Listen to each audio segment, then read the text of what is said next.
Welcome to the Informed Pregnancy and Parenting Podcast. I'm your host, Dr. Elliot Berlin, and today we're talking about aerial yoga.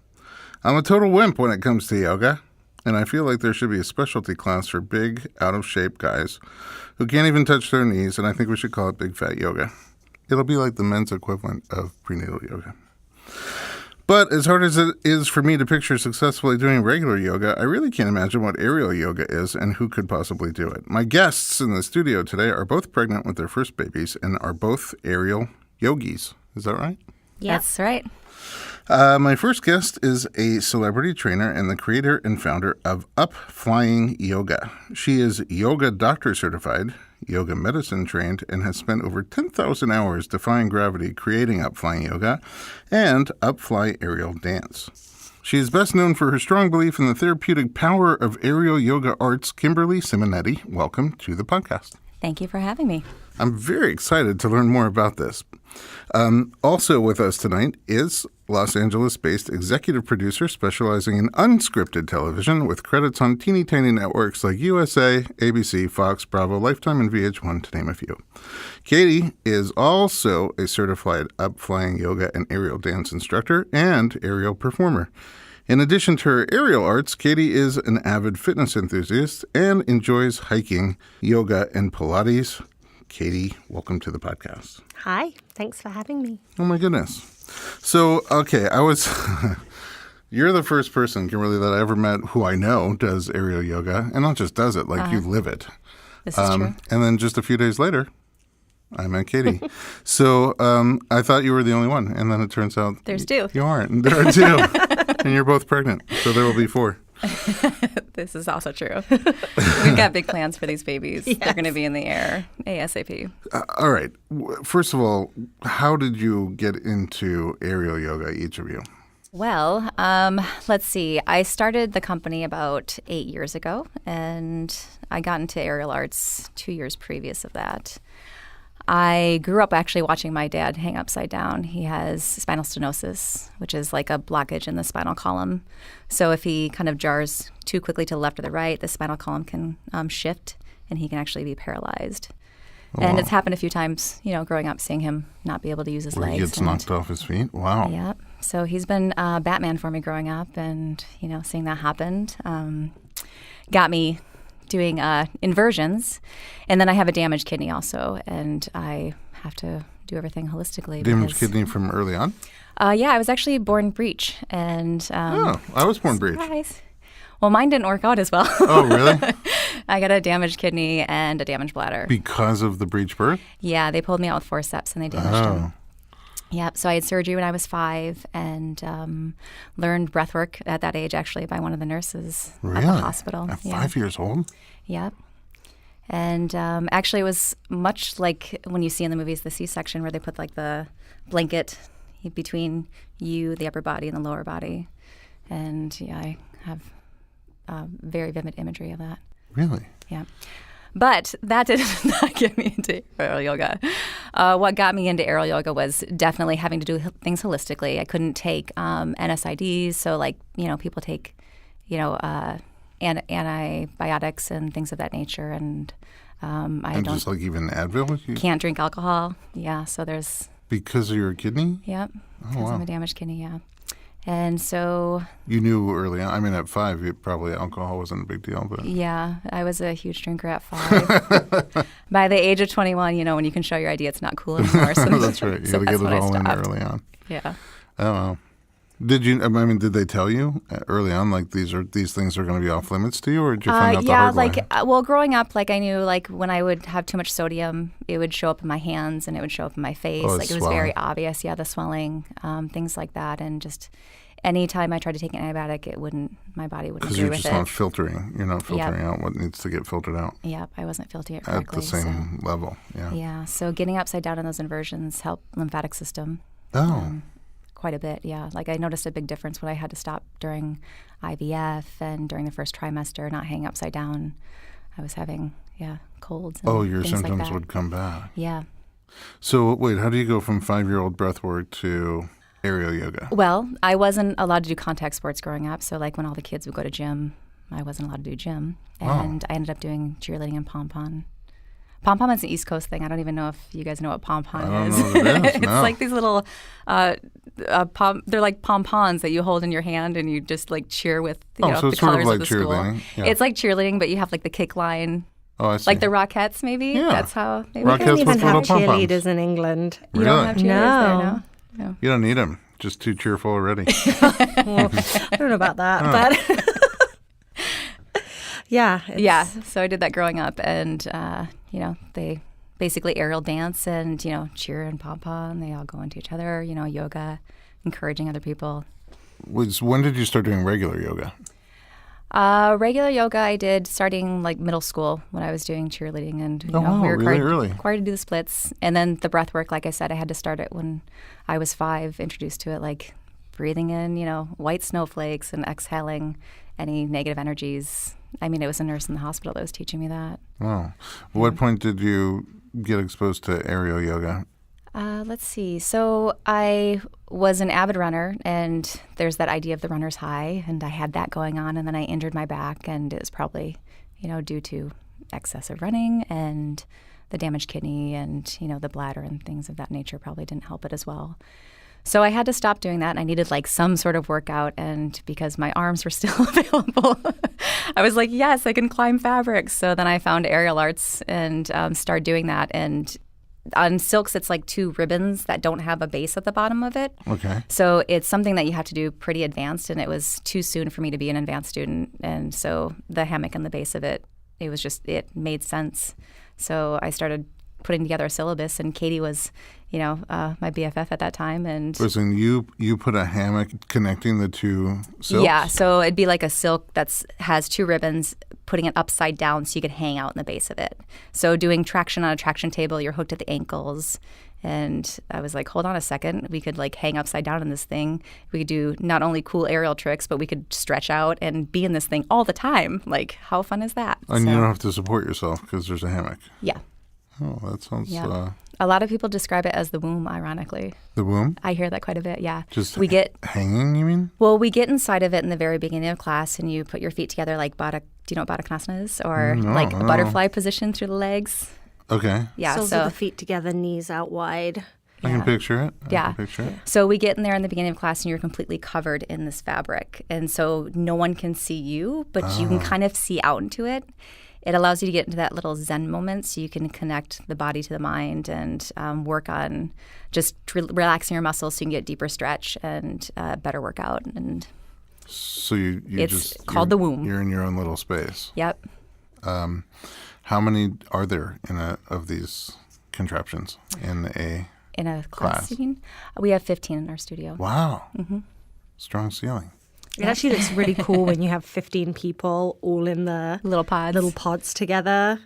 Oh, yeah. Yeah, they're kind of all in this, like, it actually creates a really neat shape. Mm-hmm. And usually the lights are kind of turned down a little low at the beginning of class because everyone's kind of just getting into the head space of it all. Outside of the active, real, busy world? Exactly. Yeah, it's pretty cool. Katie, you're from the UK. I am, yes. Back when it was part of Europe. Yes. But that aside, what brought you this way?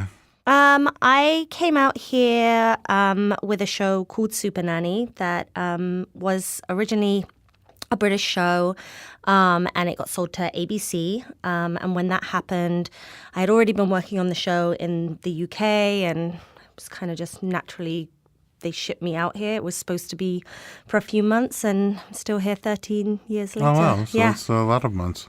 Yes, exactly. It turned from a few into a whole lot of months. Oh.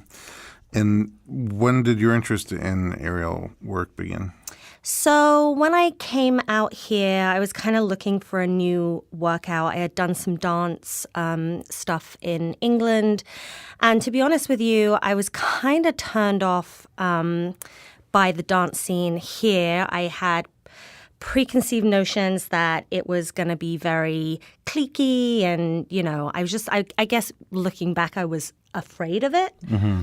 I was looking for a new workout that had a dance base to it, but was also challenging and something new. So I found as aerial silks class. As Kim was saying earlier, aerial silks is probably one of the most advanced apparatuses you can choose. When you say that, it's because you have to hold yourself the whole time? Yes, and you have to climb. So up. everything you have to really strong upper body. Yeah. Yes. So I didn't have that, and I took the class, and I was like, oh my God, I literally cannot do anything. But there was all these other people, and they looked so amazing with what they were doing. I was like, I have to come back. I have to like try and be able to do Get something. there? Yeah. It was challenging. Yeah. It was like, gotta get the challenge. So I persisted with it. And, it's such a community, the aerial world. I found a couple of different places that were offering these aerial silks classes. I met my best friend, Kim. I met a bunch of other people. Oh, that's where you met? That's where we class? met. Yeah. An aerial silks class. And, the journey kind of just began from there. And then Kim was expressing an interest in opening her own studio and had injuries that she was working on. So the aerial yoga conversation came up, and we just kind of, I was part of the journey. How long have you guys known each other? How long ago was that? 8 years. 8, 9 Oh, years. wow. Yeah. Yeah, and you're still talking to each other. Yeah. Yeah. And you perform together. We It's do. true. Yeah, we have a doubles act that we do around town. We haven't done it in the past 7 months. How do you do it? Well, yeah, you've been busy. You each have your own doubles act going on. Yeah. Right, at this exactly. point. Wait, how do you transport around town? Is the apparatus movable? Yeah, I actually have a couple of different ones that we use for shows. They look like a swing set, but they go up really tall. Okay. And some people use something called trussing, which you use to hang lighting and stuff as well. So you can use either of those, or it can be affixed to a ceiling that's indoors. But the apparatus itself, we just set it up and hook it up and made sure like everything is safe and that we have the structural foundation and that we feel good in it so that we can do it till we're 100 years old. That's our plan. At least. That's our plan. Yeah. How high do you go when you're doing these? The maximum that I feel comfortable with is 25 feet, but I mean, people go hundreds of feet. And when you do that, are you doing hammock or silks? Or Either both? or, yeah. So this is with performance. This isn't with aerial yoga. With aerial yoga, we focus on like stretching and taking care of the body and doing body balancing. And aerial dance classes, that's where we kind of do more cardio, more fitness-based stuff, and then make the lines look, more dancer-like. Right, exactly. Yeah, we have a aerial chandelier actually that holds about over a dozen bottles of alcohol, so you can pour drinks down to the guests at parties. No kidding. Yeah, it's at the lovelyhearts.com is where you can see cool imagery of it. That does sound cool. I will check it out. But the height stuff, I mean, that would typically be your silks if you're going to go up there and do, once you get to teach in our more advanced classes, you'll learn sequences with drops in, and that typically involves climbing to the very top, creating a wrap, and then letting go so that you fall close to the bottom of the fabric. And obviously for that, you need height. So that's where your height kind of That's where comes you're into going play. higher. Yeah. And you need the aerial yoga to recover from Exactly. that drop. The therapeutic aerial I know. yoga. When you say make a wrap, that's not the kind of wrap I usually Not a make. burrito. When someone wants to, who would be a good candidate to say, hey, maybe aerial yoga is right for me? You would be a great candidate. Me? Yeah. Anyone and everyone. Yeah. What? What? This is true. So it's like we call it like the prop. It's the modification. So if you can't reach your hand to your foot, like you're trying to reach forward, you can put your foot in the fabric and it holds you in place. You can kind of just like inch your way forward, holding onto the fabric up above. So then you slowly start to get flexible. And like I said, when we're resting in the fabric in the very beginning, it's much like the idea of an anxiety blanket. How So high they use it off for the ground is that? 3 feet off the ground. 3? Yep. I could fall 3 feet. Yeah, you won't have to fall. I'm just We'll saying. make sure you're secure in place. Yeah. I'm seeing an Instagram picture coming to light here. I think it needs to I'd happen. try this I one think it day. needs to happen. Yes. I mean, the beautiful thing about aerial yoga, and as Kim is saying, using it as a prop, it actually helps you achieve some advanced yoga positions. For example, like getting the feeling of a handstand, you can achieve in aerial yoga a lot more supported with the hammock than what you would building up to in a regular yoga class. Yeah. So it has great benefits of being able to try out some of those more advanced poses in the comfort of the hammock with the support of the hammock. So you get that feeling on your wrists without having to take all the weight. Oh, and then because also, look, I have a lot of clients who do yoga all the time. Yeah. And they look so grounded and so healthy. Not all of them, I'm generalizing, but the ones who have a regular yoga practice just really seem to be able to take the stresses of life and be able to process them in a much healthier way than people who don't have that kind of outlet. But I also see people who want to do yoga but have injuries like to the wrists. But it sounds like with this apparatus, you can sort of minimize some of the strain on the joints. And also, I know that I've honestly only done probably three times done yoga or tried, and the first time was a total disaster. I went into a gym, into a multi-purpose room. I didn't see that there was yoga going on in the corner, and I wanted to just punch and kick the bags in there. And I walked in with my friend Moose, and they were like, "Hi, we have yoga class," and I'm like, "Oh, we'll come back. What time's it over?" He's like, "No, come in. Yoga's for everyone." I'm like, "No, you haven't met me. Yoga's not for me." He's like, "Oh, yoga's for everyone." And then I would say Moose wanted to try it, so we went, and there were like 7 or 8 people in the class. They did a pose called upside down tree. Okay. Like a handstand sort of situation. Yep. And he broke it down to 3 parts. He's like, first reach forward and touch your toes. And I'm like struggling to reach my knees. Then he did this thing where like halfway up, and then you have to like kick your legs up the rest of the way. Mm-hmm. And most of the people just went right up. Yeah. No problem. Easy as can be. Moose tried a few times and eventually got it. My first couple of times I tried, I wasn't getting far enough. And he's like, kick your weight. Use all your weight. Kick hard. Don't be afraid. I kicked so hard that I came over the other side. And there was a mirrored wall, and I slammed into the mirrored wall, and it shattered. And he said, "You're making this up." No. And then he said, "Yoga may not be for everyone." Okay, that's a really difficult pose. We actually can have you do it in your first session because we're hooked at the hips. So we get you upside down where you just relax your entire body. So you're getting some space through your spine. You're hooked all the way at the hips.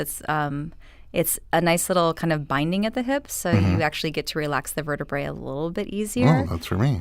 And it's like some really cool trigger point release. You know all this because you did this with your chiropractic care. So we're pressing like on the QL muscles, we're pressing on the sacrum, hugging the sacrum in. We're getting to like the Wait, you're the glute doing medius. that while No, the fabric does it for you. The weight of the fabric is doing this for you while you're upside down. Wow. Yeah, and then you're just relaxing your back and you're relaxing your neck and you're unlocking all those kinks. Amazing. Yeah. All right. Can kids do it? Yeah, kids can do it. Yeah, they like more dance than they like yoga, of course. No, I want to bring my whole family, all 6 of us. All right, let's do it. For a little family outing. Let's do it. Is there a weight limit on it? 1,000 pounds. Oh, so far so good. Yeah. And it's actually a little bit more than 1,000 pounds, but 27 kilonewton, yeah. Wow. Do you know what the heaviest you've ever had in there was? 350, 380. Oh, nice. Yeah, we had a celebrity in there that was ready to go for it, and it's really interesting because you have a heavier set person, and you might assess like it's going to be more difficult for them, but it's surprisingly like to see them like go through it and just own it and be really strong throughout the whole thing and just. Well, the way you're describing it, so the second time I did yoga was a private, just me and someone who actually worked at our office. She does private yoga. And she would sort of suggest get into this position, and then I'd struggle to do it. And she had all these different things like little blocks and straps and bolsters. Yeah. And she's like, "Oh, just put your hand on this one." Yeah. But it sounds like your hammock kind of does all of that built in for you. So it sounds like it'd actually be easier than land-based yoga. Yeah, we use a lot of Iyengar techniques where the Iyengar-based classes use like a lot of props. But then you're setting up props for half the class, and you end up getting into like 5 amazing poses, but they only get to be 5 poses. So we're using something called like PNF technique, where it's used in sports medicine quite a bit, where we warm up the muscle and then we stretch the muscle. It. Yeah, exactly. And it gets stretchier. Yeah, so we get to do that through a bunch of poses, through a series of poses, and the prop is the hammock, so it easily translates from one pose to the next pose to the next pose. So we have this nice flow to it where it gets to feel a little bit more like in yoga, it's like called a vinyasa flow class, where it's pretty popular in Los Angeles. It's got a nice little rhythm to it. Sounds nice. Wow. All right. We're already at our little halfway point, and I still have so much to find out. Let's take a little break, and we're going to be right back with Kimberly Simonetti and Katie Soul on the Informed Pregnancy Podcast.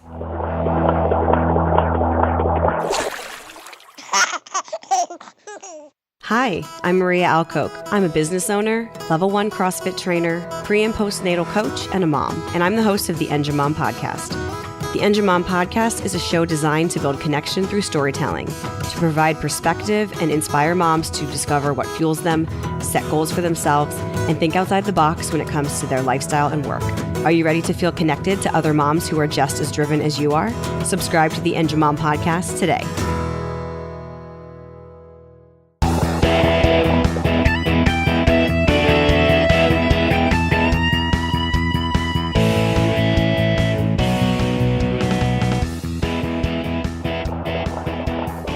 Welcome back to the Informed Pregnancy and Parenting Podcast. I'm your host, Dr. Elliot Berlin, and we're continuing our discussion with Kimberly Simonetti and Katie Soul on aerial yoga and aerial arts, which are not the same thing. No. Well, at least we have an agreement here. But the difference is... Aerial yoga is more for balance, for stretching, for balance and stretching. Yeah, Yeah, it's like good therapeutic. for the therapeutic, for the brain, for the body, for the spirit. Not that aerial arts or aerial dance doesn't do that as well, but I mean, being a dancer, you're trying to get longer lines, you're trying to point your toes further, you're trying to like go into like full extension in your splits, and I think as well, it's different goals for the clients. We see like a definite like type of personality that kind of gravitates towards the yoga versus the dance. And then you'll have the students that gravitate towards the dance and then realize when they're sore that they need to get to the gravitate to the Towards the yoga. other, So it's more rehabilitative. yeah. it can be, yeah. Yeah. And unlike the silks that you both talked about being very challenging and hard, you don't need that upper body strength. Do you have to be in good shape to start yoga, aerial yoga? No, not at all. No, and you will get the upper body strength doing the yoga Over because there are, exactly. Because even though it's a kind of slower progression, because everything is gentler than obviously jumping into a hardcore aerial arts discipline, majority of the postures that you're doing involve, we do a lot of arm work, a lot of core work, a lot of leg work. It's kind of a full body. So Do you the strength. stay in that hammock 3 feet off the ground the whole time? Or do you no. start to move up? We have you do the meditation in the very beginning, and then about maybe 7 or 8 minutes in, you'll take 2 feet to the ground or 1 foot to the ground so that you can kind of find that groundedness in it as well as while you're getting used to it. And of course, we have level 1 classes and level 2 classes. And our level 2s, we might be off the ground the entire hour. But we want to be sure that you feel Do you comfortable. ever climb up higher than the 3 feet? Not in our aerial yoga classes. In our yoga classes, the highest we go is 8 feet. Ooh, okay. Yeah. But in the dance classes, we go to the ceiling. Well, in the same apparatus? We can use the same apparatus, or we can use the silks, which don't have the base at the bottom of it. But the same apparatus, we start you with an aerial dance level 1 class that teaches you how to learn to use the muscles properly. So everybody's trapezius muscles, like those big muscles on the neck and the back, are really strong, and everybody starts to depend on those first. So we try to get their deep muscles to turn on for them. So we want that little base where they're almost sitting like in a chair and being able to do a pull-up for a quick second so they can engage those muscles instead of the superficial muscles. It's kind of So exciting. it's all a little package, a little rhythm, I mean, like I said in the beginning, our plan was to do this till we're 100 years old. So I made sure I did a lot of research, a lot of homework, so that I can stay in the air forever. Oh. How often do you guys do it? Well, now let's talk about this. You're both preggers. Yeah. Did you think you were going to be pregnant at the same time? Well, we both had It was. miscarriages. Yeah. the And we same were time? both trying to.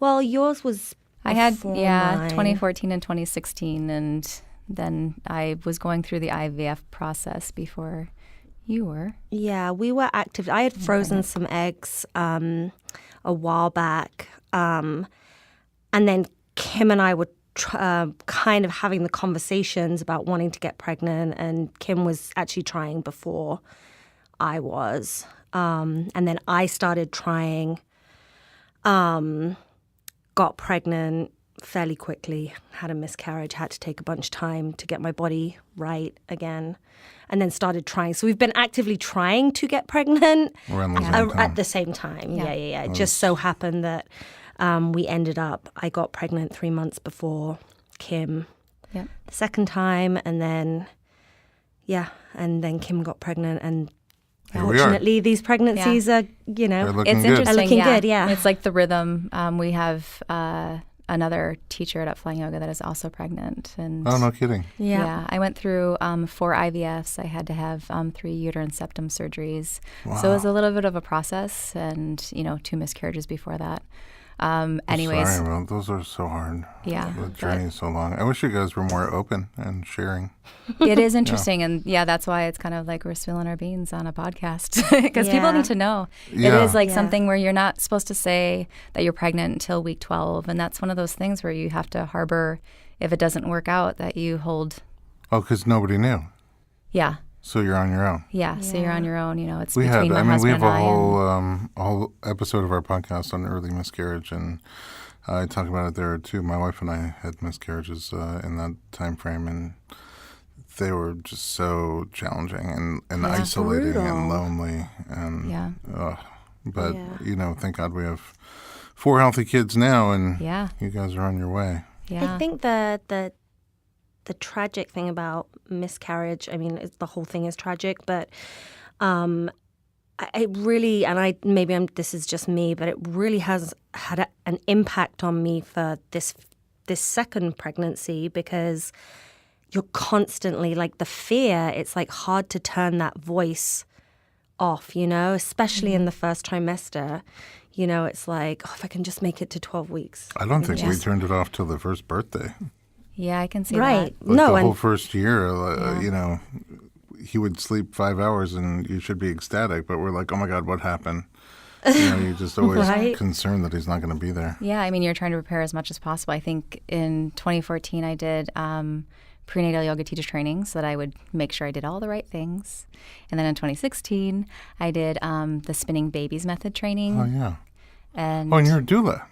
Yep. And then just before this one, I did doula training. You're Katie's doula. she's my doula. Yep, I'm Katie's doula. Wow. Well, as of right Nice. now, we'll see. We've got a little bit more time for, Not so much more time. Yeah.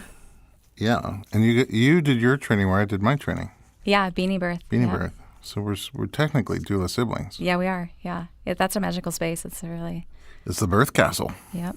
That's what it looks like. All right. So how about during pregnancy?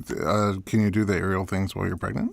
You can do it while you're pregnant. I actually didn't do it my first trimester this time. I was too scared. I just I had went through 2 miscarriages and I wasn't ready for it. And of course my OB's like, you have to exercise, and I was like, yep, on it. But I was really waiting for that 12 weeks. I just didn't want to relive that experience again.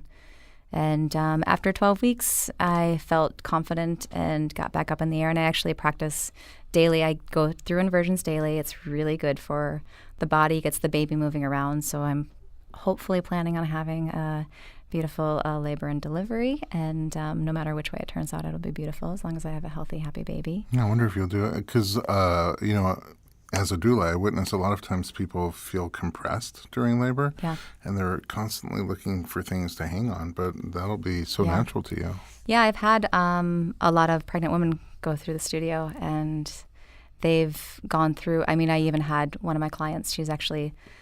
She has 2 Upflying Yoga babies, is what we call them, because she went to classes twice a week during During her both pregnancies? her pregnancies. Oh, yeah. cool. And she had to miss class one night because she had to deliver the baby. It was really cute. She's like, I have a good excuse. Can I have a refund on that class? You get a doctor's note. Yeah, you need a doctor's note. Although she does have evidence. Kitty, your pregnancy has been a little challenging. Yeah, it has. So I had really, really high hopes of continuing not just aerial yoga, but just exercise in general. What other types of exercise do you normally do? I usually do, I do grounded yoga, and I'll do hot yoga. So I knew the hot yoga was kind of probably a no-go. Have you ever done frozen yoga? Okay. No, but someone should start that. I know. There you go. It's probably not healthy, but it would take Copyright off it. anyway. Yeah. Pilates, hiking. I was doing some indoor bouldering right before I got pregnant. I had just taken that up as a hobby with my fiance. So I kind of knew I was going to have to stop that. I knew the aerial arts. Like I know I definitely didn't want to be working at height and that kind of stuff. But I really, really was hoping that I could continue aerial yoga, regular yoga, Pilates. And I actually did for a little bit in my first trimester. And then I came to the end of the first trimester and I had a horrible experience with subchorionic hematoma Okay. and a complete placenta previa. And I was hemorrhaging blood, like thick clots. It was super scary, especially with the history of miscarriage. Oh. So, obviously multiple ultrasounds and doctor's visits. We found out what it was, which was actually really comforting. It's nice to know that you have something that is, Not dangerous, super common. kind of common and monitorable, and there was like a lot of positive stories out there, positive outcome stories. But one of the things I was told was that I had to, pretty much limit all my activities. Oh. So I couldn't work out. I've been dying for somebody to tell me that. For me, it was like it was just it's the worst, because that's how stress relief would be to work out. And like all my friends are like, that's what we do. We work out together. So it was kind of a bit of a blow to have to be on a kind of sedentary path, and it kind of has stayed like that the rest of my pregnancy. I was cleared for a couple of months towards the end of the second trimester, and then shortened cervix happened. So I was told no exercise, pelvic rest, all of that kind of stuff. But I also talked to you about this earlier, which is that you had so much fitness equity from before your pregnancy, where you ate well, worked out a lot, were very active, that your body's in really good, strong shape. And so as much as it doesn't feel good to not be working out and not be active for you, you're still in a pretty healthy place. Right. And that's comforting. I think for me it was more the mind game of it all. You kind of, I dig myself into a hole of like, I'm going to lose all my strength. My body's going to be harder to get back. All of this. There's a lot of meditation.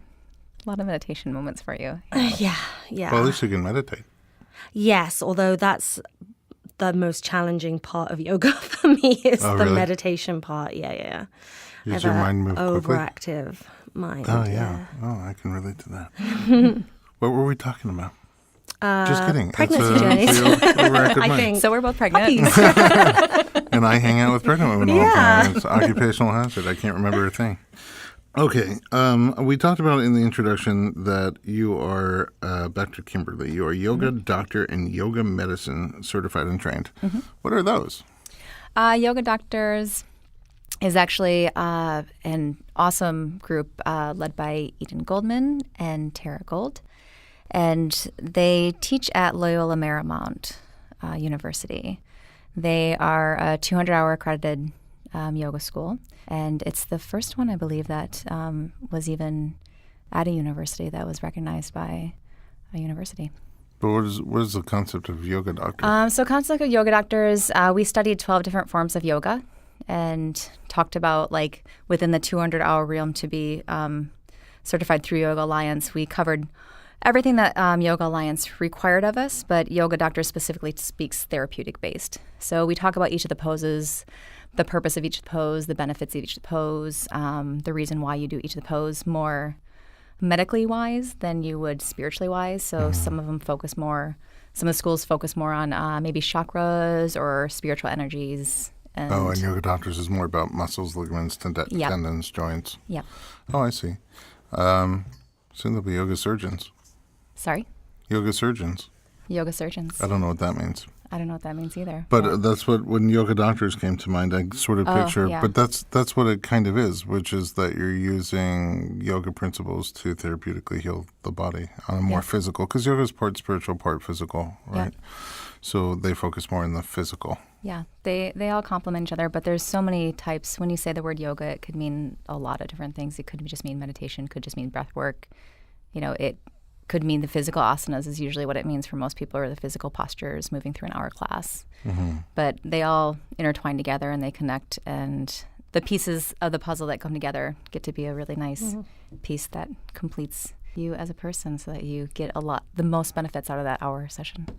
Are there, getting back to yoga, aerial yoga, up-flying yoga, is there a time when all first-timers come together?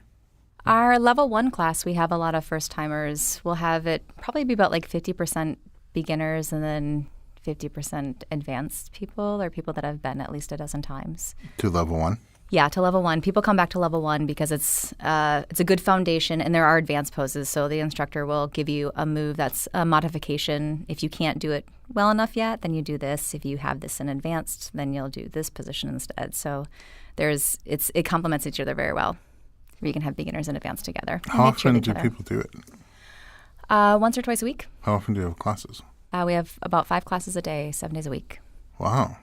Mm-hmm. That's access. Are there things that you can do at home that's somehow similar to continue it when you're not in the studio? Yeah, I mean, you can't necessarily hang upside down, and that's the number one benefit, is just having that inversion where, you can do your handstand where you press up against the mirror and break the mirror.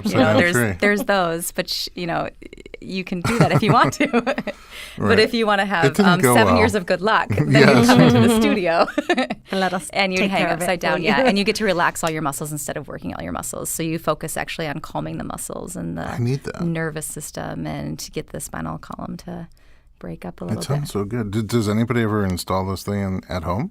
Because it sounds like you'd get addicted to it. Yeah, we have people that get their home regs going on, and they do seem to come back to classes. It's different when you have someone instructing you to get into the meditation and get into the poses, but when you need a quick Well, I conversion, sometimes work out at home, but it's totally different than a group. it's like taking a snack. You eat a snack first. You just go to a quick inversion, get upside down, get the neck to relax. It really is the best. I mean, even I have a rig at home, and even just sitting in it and doing the little womb pose that Kim was talking about at the beginning of the podcast, like that just alone, like that process of just like shutting yourself off.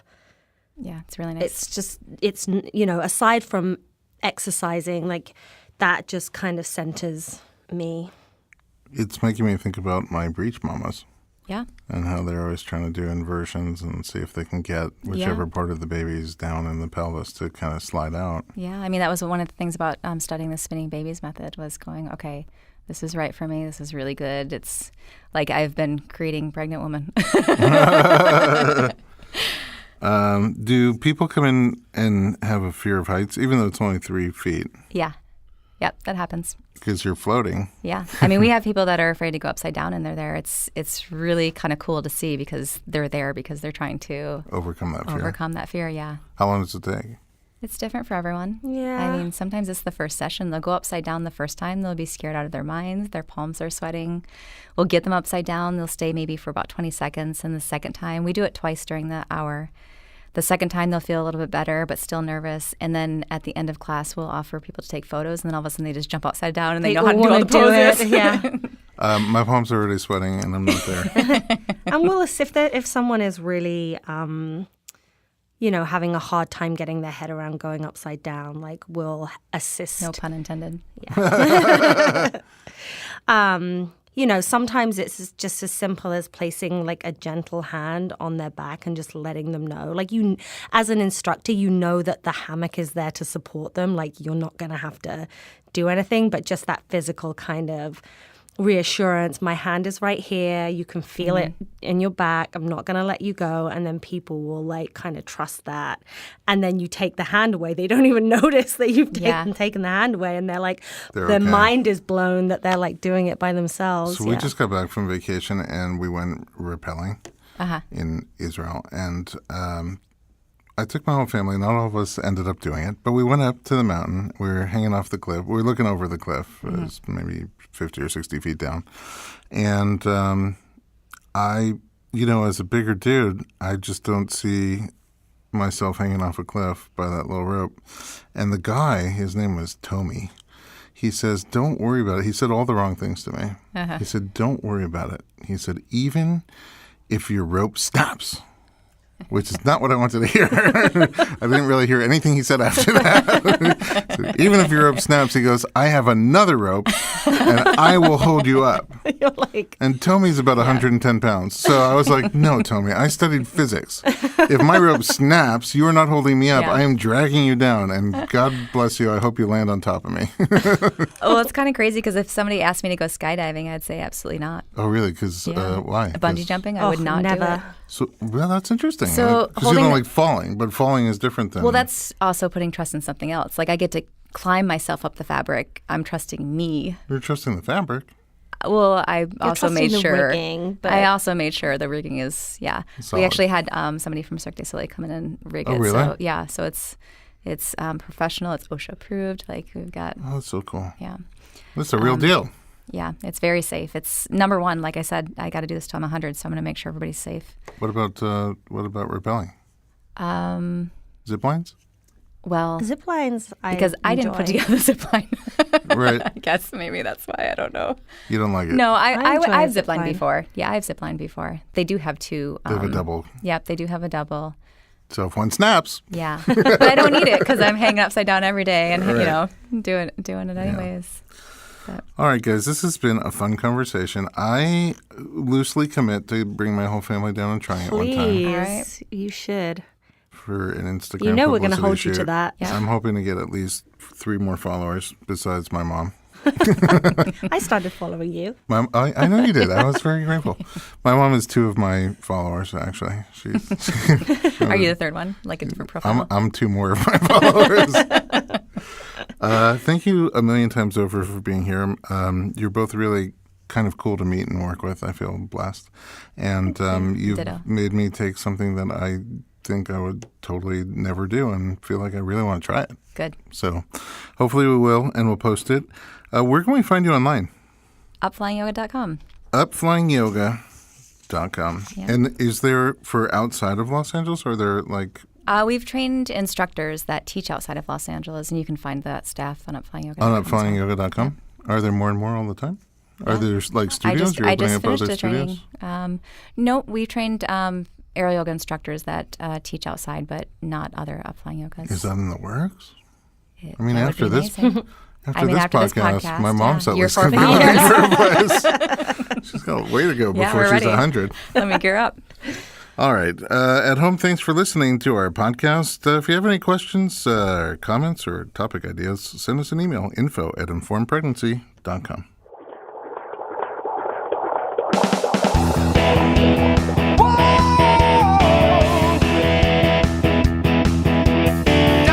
Doctor, give me the news. I got a whole lot of questions for you.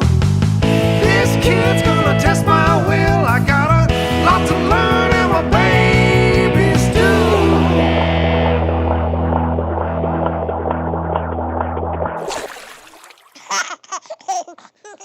This podcast is a proud member of Parents on Demand, a network of high-quality shows for families just like yours. Download our free network app on Apple and Android and listen to your favorite episodes on the go.